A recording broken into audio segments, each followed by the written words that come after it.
முதலமைச்சர் ஸ்டாலின் தலைமையில் தமிழக அமைச்சரவை கூட்டமானது தொடங்கியிருக்கிறது. கூடுதல் விவரங்களை செய்தியாளர் பாஸ்கரிடம் கேட்கலாம். பாஸ்கர், வணக்கம். இன்றைக்கு என்ன மாதிரியான முக்கிய முடிவுகள் எடுக்கப்படும் என தகவல் வெளியாக இருக்கிறது? கூடுதல் விவரங்களை பதிவு பண்ணுங்க பாஸ்கர். தமிழக பட்ஜெட் என்பது மார்ச் முதல் வாரத்தில் தாக்கல் செய்யப்பட உள்ள நிலையில தமிழக அமைச்சரவை கூட்டம் முதலமைச்சர் மு.க.ஸ்டாலின் தலைமையில தொடங்கி நடைபெற்று வருகிறது.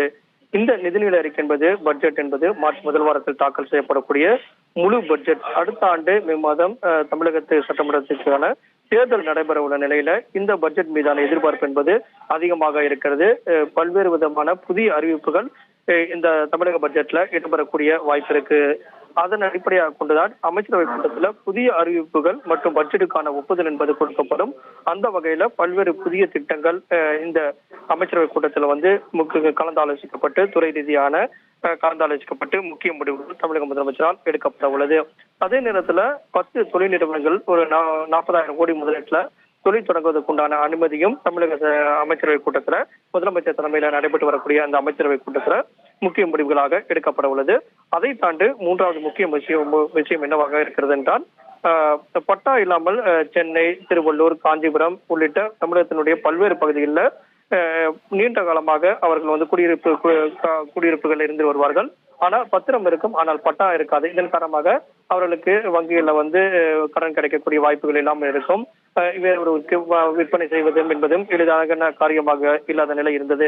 இதை முறைப்படுத்தும் நடவடிக்கையாக தமிழக அமைச்சரவை கூட்டத்துல ஒன் டைம் செட்டில்மெண்ட் அடிப்படையில முறையான பட்டா இல்லாமல் இருக்கக்கூடிய அரசு நிலங்கள்ல குடியிருந்து வரக்கூடியவர்களுக்கான பட்டா வழங்கப்படுவதற்குண்டான முக்கிய முடிவுகள் எடுக்கப்பட உள்ளது.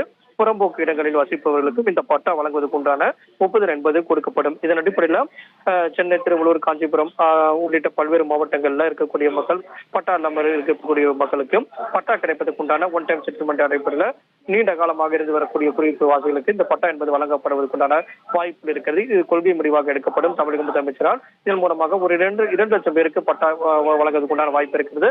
தமிழகம் முழுவதற்கும் இருக்கக்கூடிய பகுதியில் பட்டா இல்லாமல் இருப்பவர்களுக்கான பட்டா வழங்குவதற்குண்டான நடவடிக்கை என்பது இந்த அமைச்சரவை கூட்டத்தில் முடிவாக எடுக்கப்படும் பட்சத்தில் அது குறித்தான அதிகாரப்பூர்வ அறிவிப்பும் இந்த அமைச்சரவை கூட்டத்துக்கு பிறகு வெளியாகும். தமிழக அமைச்சரவை கூட்டம் என்பது பட்ஜெட் மார்ச் முதல் வாரத்தில் தாக்கல் செய்யப்பட பட்ஜெட் தொடர்பான கலந்தாலோசிக்கப்பட்ட முக்கிய முடிவுகள் எடுக்கப்பட்டிருக்கக்கூடிய நிலையில இந்த பட்டா தொடர்பாகவும் முக்கிய கொள்கை முடிவுகள் என்பது தமிழக அமைச்சரவை கூட்டத்தில் எடுக்கப்பட்டு அதிகாரப்பூர்வமாக அறிவிக்கப்பட உள்ளது. விவரங்களை வழங்கியமைக்கு மிக்க நன்றி பாஸ்கர்.